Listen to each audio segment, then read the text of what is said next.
நீங்கள் பார்த்துக் கொண்டிருப்பது உங்கள் விஜய்.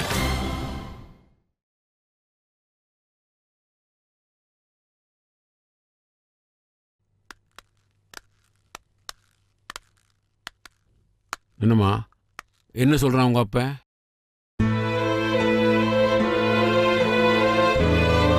நாங்க சொன்னா தான் கேட்க மாட்டான், நீ சொன்னாலாவது கேட்பான்னு பார்த்தோம்.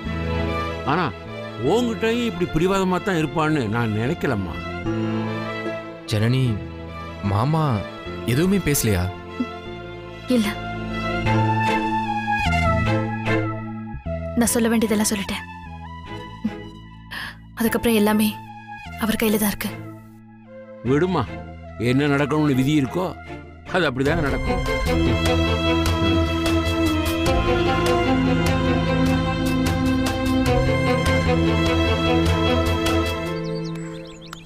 சார், இந்த கேஸ்ல எந்த பிரச்சனையும் இல்லைல்ல? மதிய ஜாமீன்ல வெளியே கொண்டு வந்துட முடியுமா?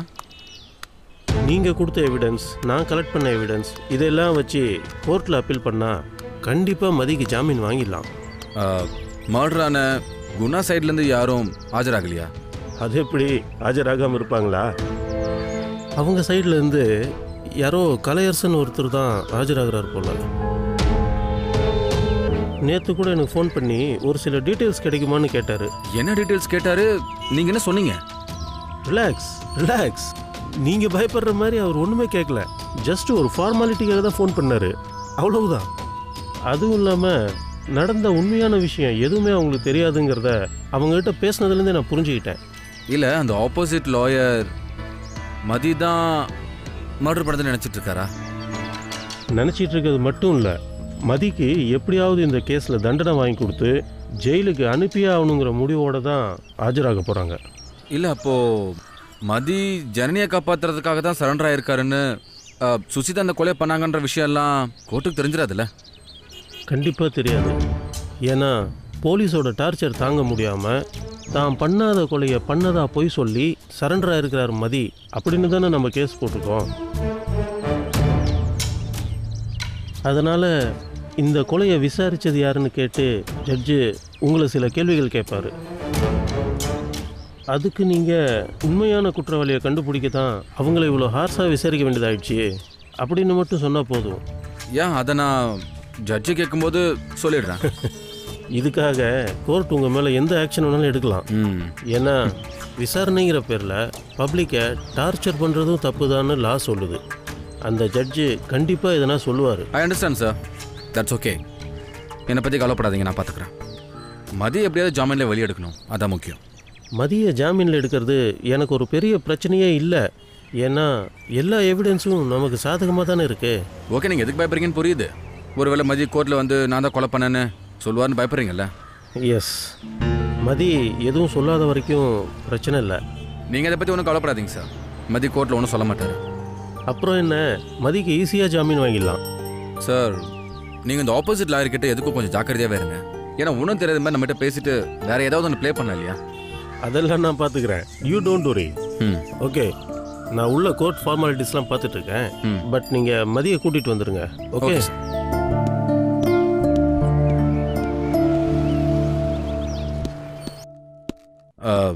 அப்பாட்ட பேசிட்டியா? அவ பேசிட்டா, ஆனா அவன் தான் எதுவுமே பேசாம அமைதியா போயிட்டான். அவங்ககிட்ட சொல்லதான் முடியும். அவன் என்ன முடிவெடுக்க போறாங்கிறத பொறுத்து தான் பார்க்கணும். இந்த குடும்பத்தோட நிம்மதியும் சந்தோஷமும் அவன் கையில தான் இருக்கு. அப்பா மட்டும் கோர்ட்ல நான் தான் கொலை பண்ணேன்னு சொல்லிட்டா அவரை வெளியே கொண்டு வர வேற வழியே இல்லையா? பாப்போம், எந்த அளவுக்கு இந்த கேஸ்ல ஆர்கியூ பண்ண முடியுமோ ஆர்கியூ பண்ணி அவரை வெளியெடுக்க ட்ரை பண்ணுவோம்.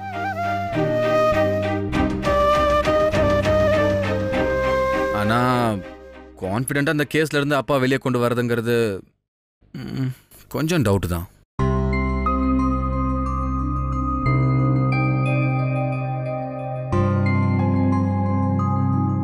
உங்க அப்பா இப்ப இருக்கிற முடிவை மாத்திக்கிட்டு பேசாம இருந்தாருன்னா இந்த கேஸ் ரொம்ப ஈஸி. அப்ப அப்பாவை இங்க பாரு ஜனனி, பாசிட்டிவா திங்க் பண்ணு, பாசிட்டிவா நடக்கும். ஓகே, கோர்ட்டுக்கு டைம் ஆச்சு.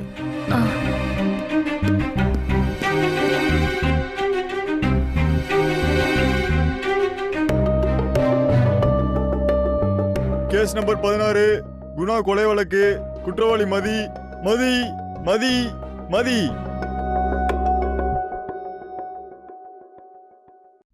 ஜனனி, அடுத்தது மாமா கேஸ் தான். கோர்ட்டுக்குள்ள போலாமா? இல்ல அசோக், உள்ள போய் என்ன நடக்கும், என்ன தீர்ப்பு கிடைக்கும்னு அப்பாவையும் கோர்ட்டையும் மாறி மாறி பார்த்துட்டு என்னால என்னையே தேத்திக்கிட்டு பொறுமையா இருக்க முடியாது. நீங்க வேணா உள்ள போயிட்டு வாங்க. நாம உள்ள போகாம இருக்கிறதும் ஒரு வகையில நல்லதுதான். அப்பயாவது நீ சொன்னதை யோசிச்சு பார்த்துட்டு கோர்ட்ல வக்கீல் சொன்னதையே சொல்லலாம்ல. அதனால நம்ம வெளியிலேயே வெயிட் பண்ணுவோம்.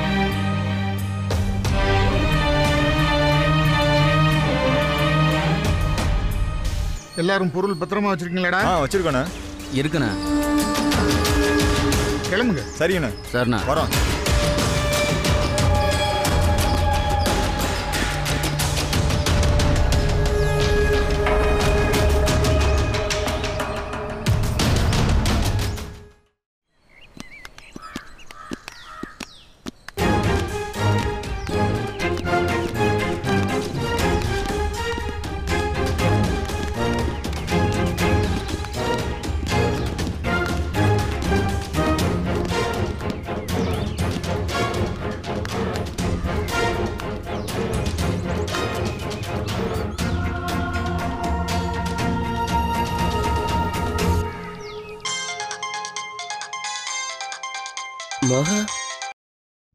மகா. சொல்லு மகா. பாரதி, அப்பா வந்துட்டாரா? அவர் வந்து கோர்ட்ல கேஸ் நடந்துட்டு இருக்கு. நாங்கெல்லாம் வெளியே வெயிட் பண்ணிட்டு இருக்கோம். லாயர் தான் ஆர்கியூ பண்ணிட்டு இருக்காரு போல. கிடைச்சிரும் மகா. மகா, ஜட்ஜ்மெண்ட் சொன்னதை நான் உன்னை கூப்பிடுறேன். சரி பாரதி, உன் காலுக்காக நான் வெயிட் பண்ணிட்டு இருப்பேன். சரி மகா, நான் உன்னை கூப்பிடுறேன்.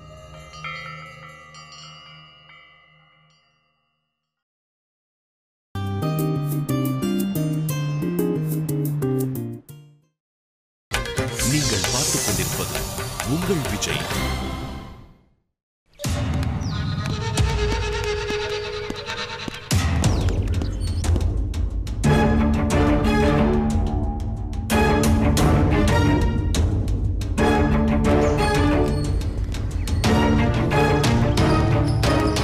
குணா கொலை வழக்கில் போதுமான சாட்சியங்கள் இல்லாததாலும் தங்கள் குடும்பத்தை போலீஸ் விசாரணை என்ற பெயரில் தொந்தரவு செய்ததால் மட்டுமே மதி சரண்டர் ஆனதாக கூறியதாலும் மதிக்கு இந்த வழக்கில் ஜாமீன் அளிக்கிறேன்.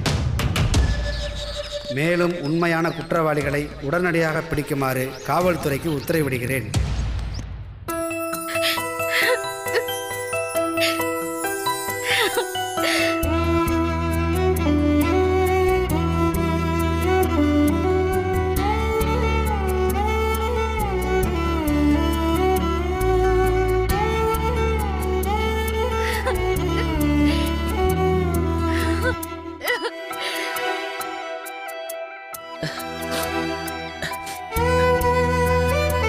நம்ம வேணுன தெய்வம் கைவிடல. மதி இந்த கேஸ்ல இருந்து எப்படியோ வெளியே வந்துட்டான். அப்பா வெளியே வந்துட்டாரு. இனிமே எல்லாமே நல்லதாவே நடக்கும். ஏய், அதான் மாமா வெளியில வர போறார்ல.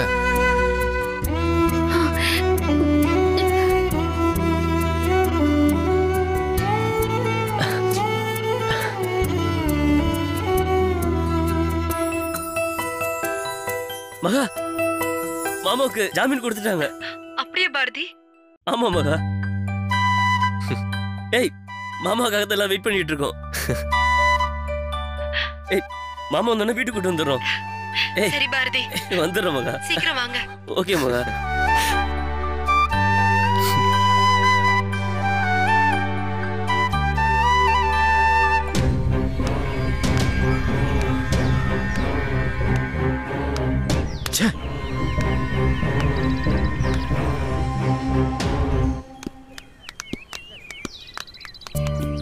மதி, அப்பா. மதி வாங்க. ரொம்ப தேங்க்ஸ் சார். தேங்க்ஸ் எல்லாம் எனக்கு எதுக்கு சொல்றீங்க? மதி சார் மட்டும் நான் இந்த கொலையை பண்ணலை, போலீஸ் டார்ச்சர் பண்ணதுனால தான் சரண்டர் ஆனேன்னு சொல்லலைன்னா இவரை வெளியில் கொண்டு வரதே ரொம்ப கஷ்டமாக இருந்திருக்கும்.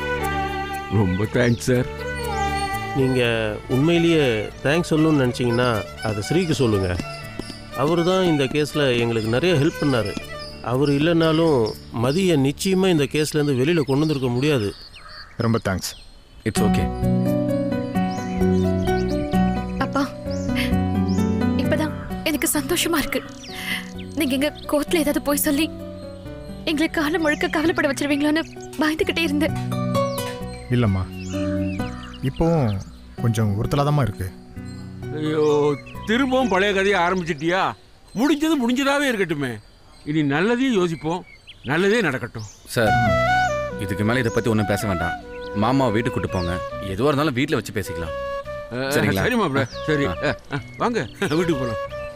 நீங்கள் வரலையா? இங்கே கொஞ்சம் ஃபார்மாலிட்டிஸ்லாம் இருக்கு, நான் முடிச்சுட்டு வந்துடுறேன். அசோக் அண்ட் பாரதி நீங்கள் இங்கேயே இருங்க, நாங்கள் ஒன்றா. ஓகே, வாப்பா வாப்பா போகலாம். கிளம்புறேன். தள்ளுங்கப்பா. Okay, take care. பார்த்து போங்க மாமா.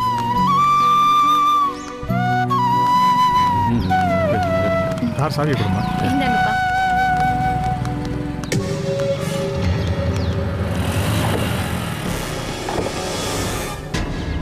Hello Mathi sir.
இவன்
உங்கள் விஜய்.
சார் நீங்க இங்கே இருங்க சார்.